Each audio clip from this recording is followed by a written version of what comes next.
that is also different from what our grandparents more commonly used. America is the natural leader of the world, and our world faces a true planetary emergency.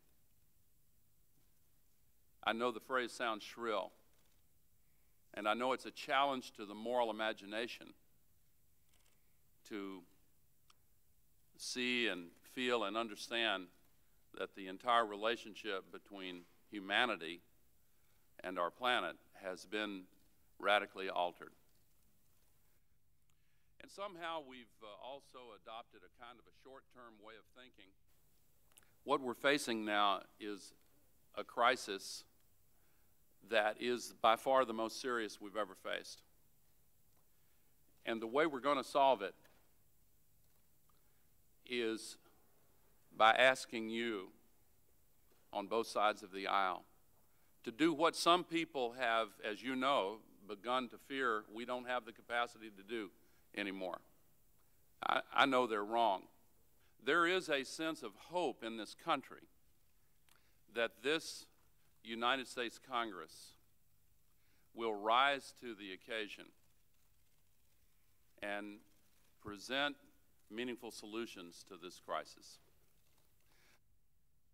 I know that politics can seem frustrating. The planet has a fever, and the scientific community has told us that we really have to make a big change. And so Live Earth will be the largest concert in the history of the world, 7 continents, and it's designed not only to send the message, SOS, but also to send the information on how we can solve this crisis and to kick off a 3-year planet-wide mass persuasion campaign to reduce the CO2 global warming pollution and to bring about the changes in policies that are necessary.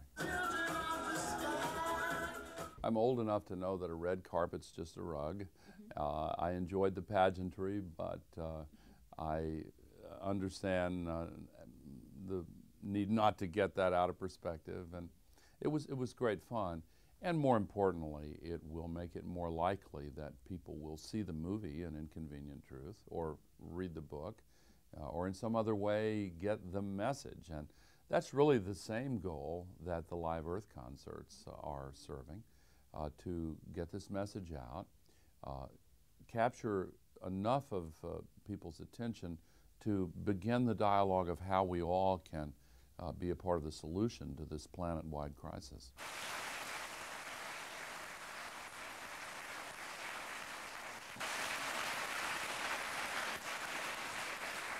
There were warnings that New Orleans would be flooded by Hurricane Katrina. There were warnings that the levees would break. And in spite of those warnings, the appropriate actions were not taken in advance.